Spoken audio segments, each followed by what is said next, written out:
In independent step-by-steps, the callback circuit was always an interesting device to play with because it often made forms of phone phreaking possible. This tape begins with a regular phone trip to Gettysburg, Pennsylvania, and then after about 5 minutes begins to concentrate on what could be done with the callback circuit, first in Gettysburg and then in other places.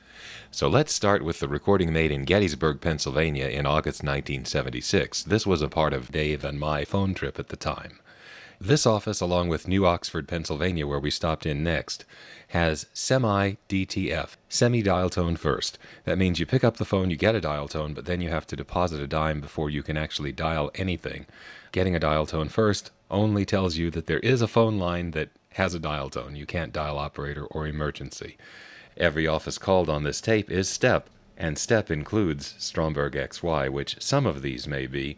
This is not a good tape to try to tell the two apart because of the way the coin control equipment obscures the sound of the selectors. First, let's pick up the phone, put in a dime, and call a vacant level in Gettysburg itself.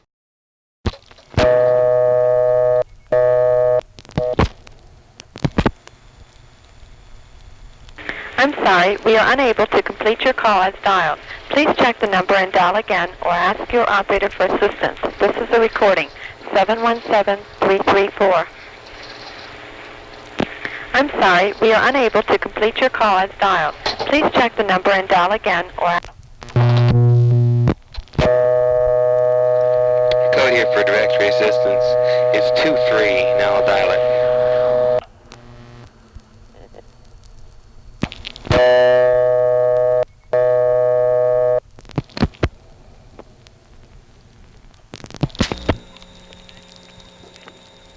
Directory assistance. Directory assistance. Hello?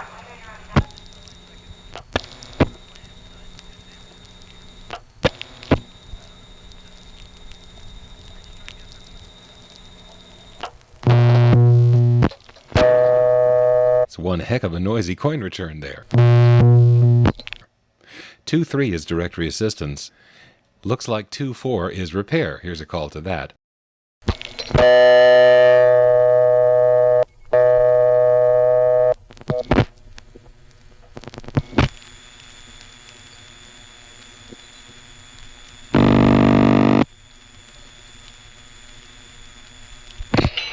Telephone repair. Hello?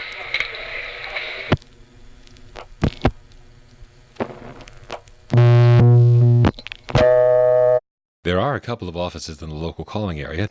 One of them is 677, which is Biglerville. Here are 3 calls to that.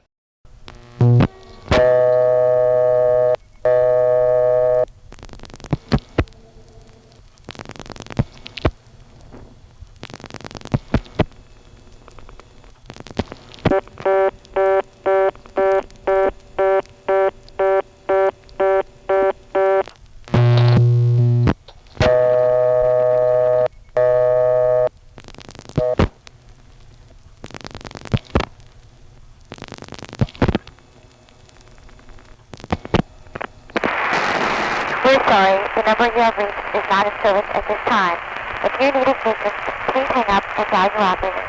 This is a recording, 717-677. We're sorry.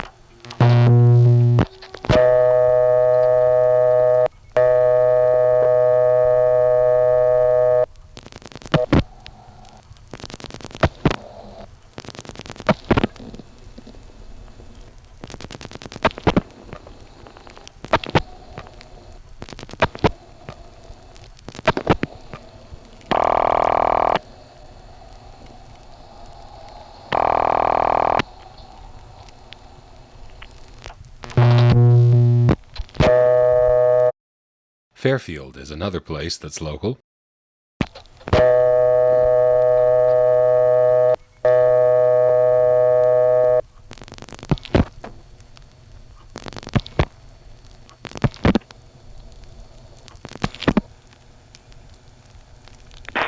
We're sorry, the number you have reached is not in service at this time.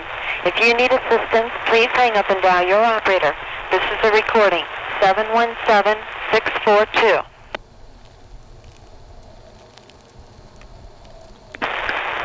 sorry.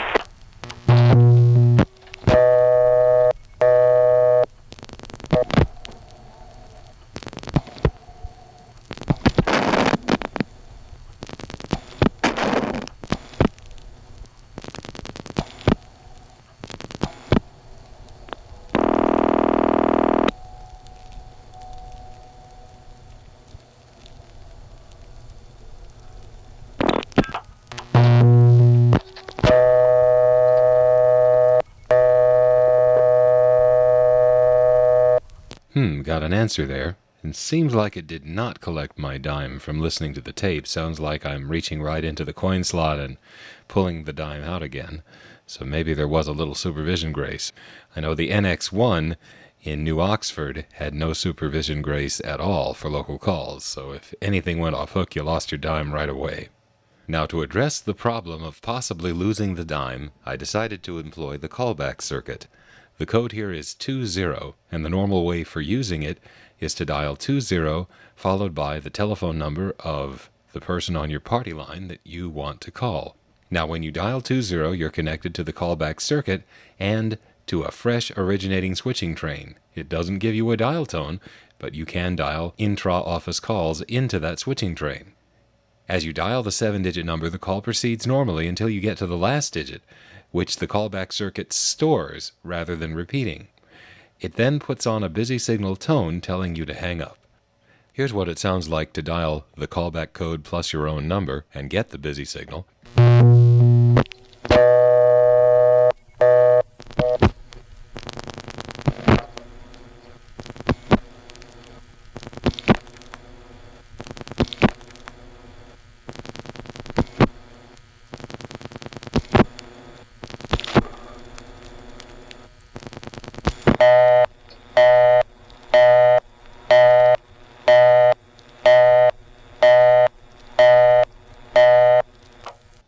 Now, the busy signal I got when I dialed the last digit of my number isn't a real busy signal. It's the same tone as a real busy signal, but this busy signal is coming from the callback circuit itself. The circuit actually superimposes that over the connection, and all that is a signal to the customer to hang up and allow the call to come back, ringing either his phone or the phone of the other party on his party line. When you do hang up at this point, the circuit dials out that last digit which it stored and calls you back. Now, from this payphone in Gettysburg, the coin return holds the phone line busy for an extra second or so, preventing the call from coming in, so you can't use it to ring your own phone calling from a payphone here. But if you listen to the Washington, North Carolina tape, you can hear the callback circuit operating normally there. On the Washington, North Carolina tape, one thing I demonstrated was dialing a local call by way of the callback circuit through using the technique of eliminating a few of the absorbed digits that don't have to be dialed. Now, here in Gettysburg, the prefix is 334. If I dial 20 to get into the callback circuit, and then only the last 5 digits of the phone number, it will begin to ring, and will be listening to the ring by way of the callback circuit. Now, in Washington, North Carolina, as soon as that call answers, kaplik, it's gone. But here, it might work. So let's see what happens in 1976 from Gettysburg, Pennsylvania, when you dial 20 for the callback circuit plus the last 5 digits of the time number.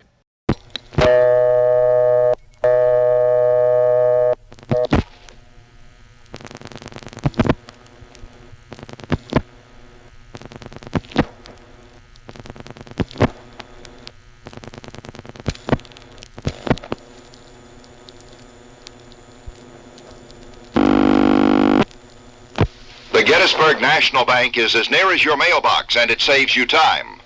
Time 5:37. Temperature 84 degrees.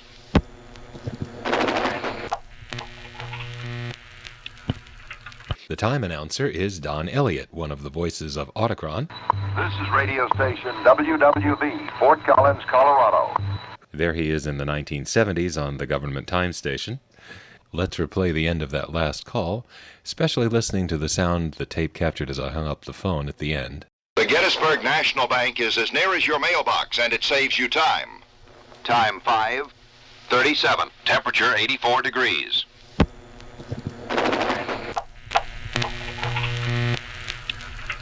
Well, from that it appears the callback circuit is as near as dialing 20, and it saves you dime. You'll be glad you did. Let's do the same thing again, but I'll dial 3 more digits to get the callback circuit to superimpose its busy signal.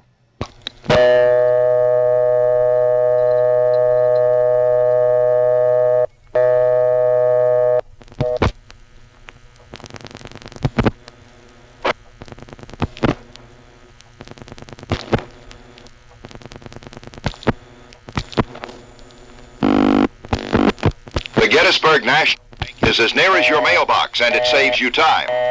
Time 5:38. Temperature 84 degrees.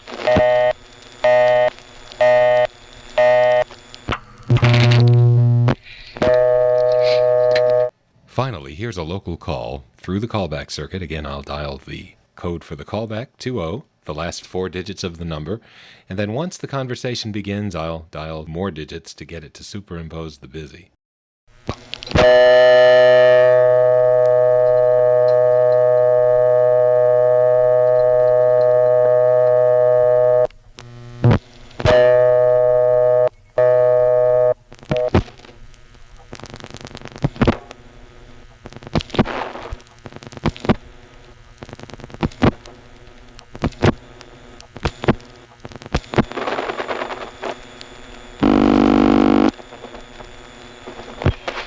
Battlefield call service, Dave. Yes, can you tell me how late you're open today? 9 o'clock. Till 9? Yeah.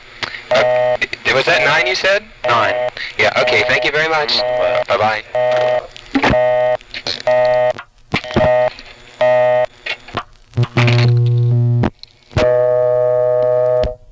Well, that's a great demonstration of what could be done with the callback circuit in some places.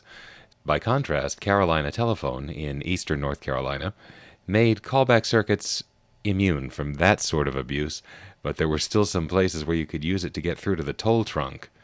In fact, there was another stop on Dave and my phone trip where we used a callback circuit to get into the toll trunk.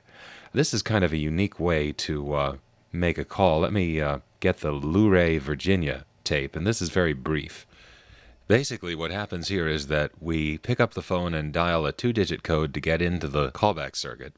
Then we dial a 1, which the callback circuit does allow. The callback circuit is only going to let you dial 5 rotary dial digits after that 1. And so you can't actually dial 1 plus a phone number through the callback circuit and have it work. However, once we've dialed the callback circuit code and then 1, we're connected to a trunk to the long-distance tandem in Leesburg, which is 2600 controlled. It is possible to control that trunk without the callback circuit keeping track, because the callback circuit is only paying attention to the DC pulses from the dial. If you send a burst of 2600, the callback circuit does not see that, but the Leesburg trunk does. And therefore, we can have Dave whistle some of the digits which the callback circuit would not allow us to dial. And so just to show how this works, I'm going to call a non-working number in New York City that happens to have a lot of 1s in it. Now I'm going to dial digits like 2 and 6, but every time we need a 1, Dave's going to go, and that will register in Leesburg, but not in the callback circuit, which is only giving us 5 digits. But Leesburg will see an actual phone number and will put the call through.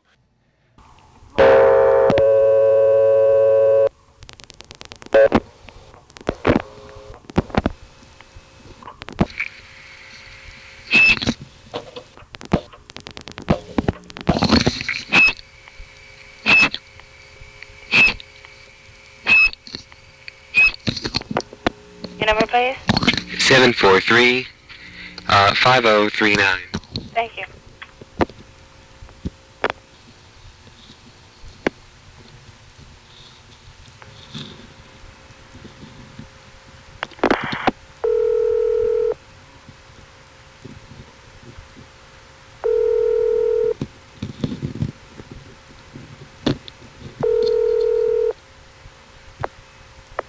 Operator, what number are you calling, please?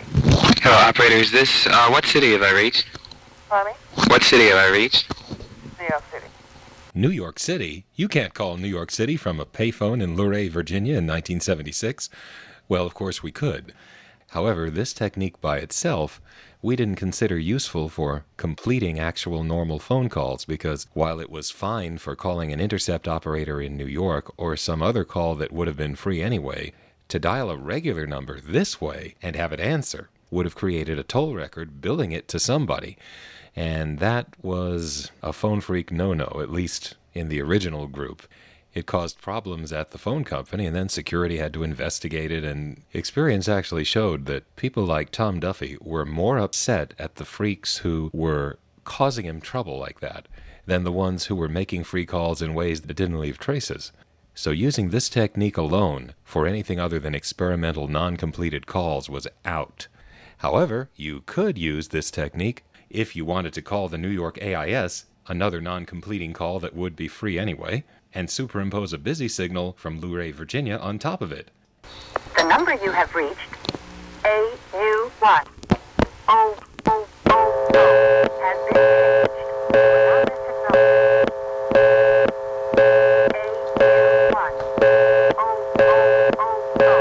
has been changed. Without this technology, if you need assistance, you may stay on the line, and an operator will answer.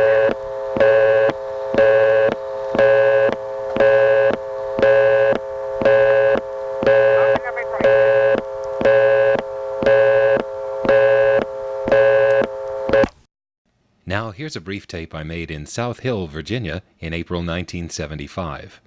In South Hill I made an unusual discovery. On a 2-digit code, there was an FX line which gave a dial tone from nearby La Crosse, Virginia.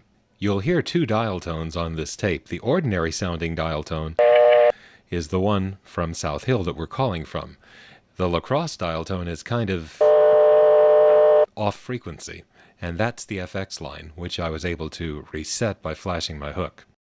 Following is a tape of dialing from 804-447. Unfortunately, due to lack of time and AE earpieces, it was impossible to make a complete tape of this system. However, I am able to demonstrate a local tie line out to one of the tributary offices, 757. It's supervised, so I had to put in a dime for the sake of hearing what I was doing with it. It was resettable, however, and I have a tape of dialing my own 447 number through it, dialing the operator, and making a camera call.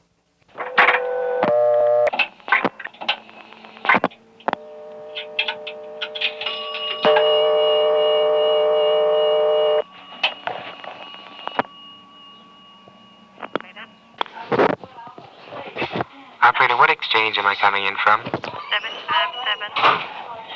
Thank you.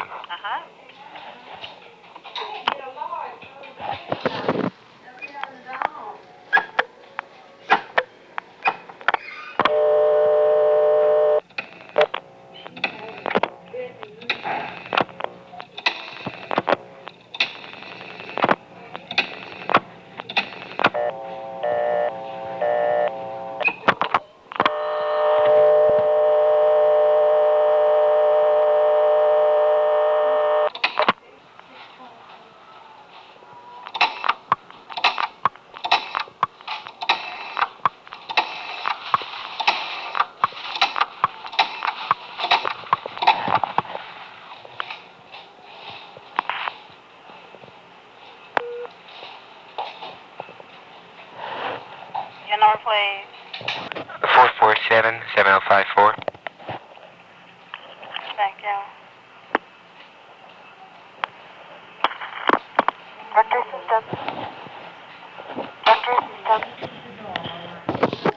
Fortunately for whoever's number that was, directory assistance in other area codes was free at that time.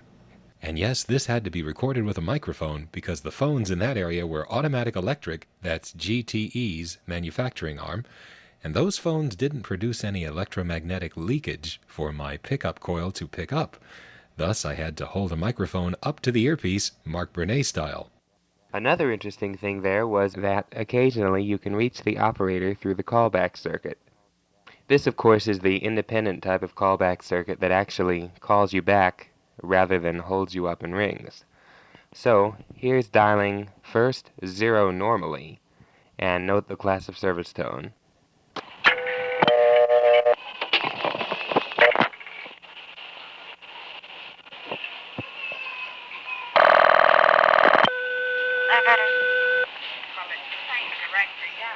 Operator. Now reaching the operator by dialing 0 into the callback circuit. And there'll be no class of service tone. She can't hold me up. And by dialing a total of 7 digits into the callback circuit, I can superimpose a busy signal over the call. The code is 22.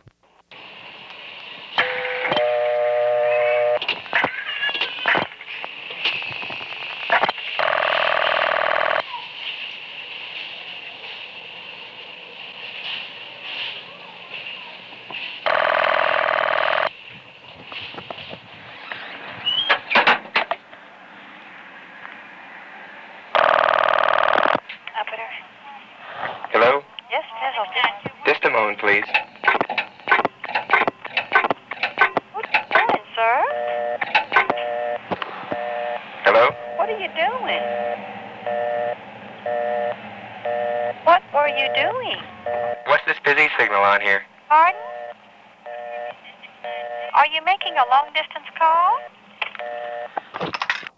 You know, if I had it to do all again, I would be a lot more kind to the operators. Somehow, when we were teenagers, it never occurred to us that while we could just hang up the phones and walk away when we were through playing, the operators pretty much had to stay at their positions no matter how long we would mess with them. And I really do regret that we messed with operators as much as we did.